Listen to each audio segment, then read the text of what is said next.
88-കാരനായ Francis മാർപ്പാപ്പ കാലം ചെയ്തതോടെ പുതിയ മാർപ്പാപ്പയെ തിരഞ്ഞെടുക്കാനുള്ള നടപടിക്രമങ്ങൾക്ക് ആഗോള കത്തോലിക്ക സഭ വൈകാതെ തുടക്കമിടും.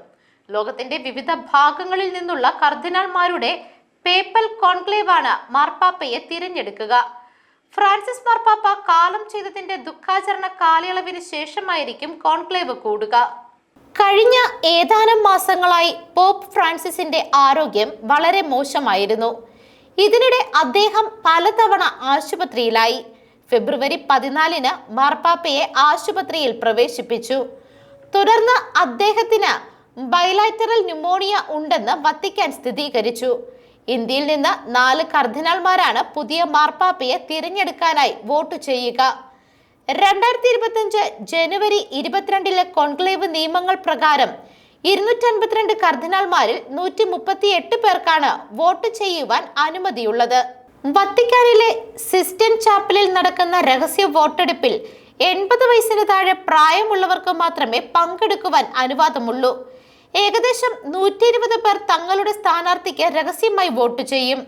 ഒരു ബാലറ്റിൽ സ്ഥാനാർത്ഥിയുടെ പേരെഴുതി അൾത്താരയുടെ മുന്നിൽ ഒരു പാത്രത്തിൽ വെക്കും. ഒരു സ്ഥാനാർത്ഥിക്കും ആവശ്യമായ 2/3 ഭൂരിപക്ഷം ലഭിച്ചില്ല എങ്കിൽ അടുത്ത റൗണ്ട് വോട്ടെടുപ്പ് നടക്കും. ഇങ്ങനെ ഒരു ദിവസം 4 റൗണ്ട് വോട്ടെടുപ്പ് നടത്തുവാൻ കഴിയും.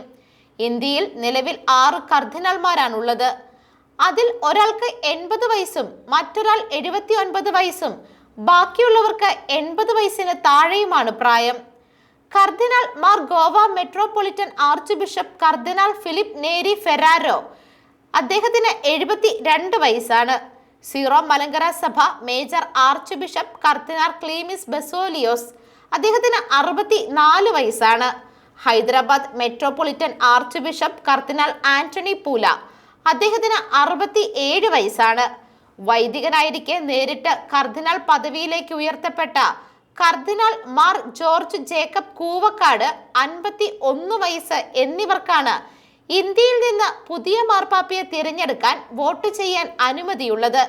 ഇവരിൽ കർദിനാൾ ക്ലീമിസ് ബസോലിയോസ്, കർദിനാൾ ജോർജ് ജേക്കബ് കൂവക്കാട് എന്നിവർ മലയാളികളാണ്. News desk മെഗ്നവിഷൻ.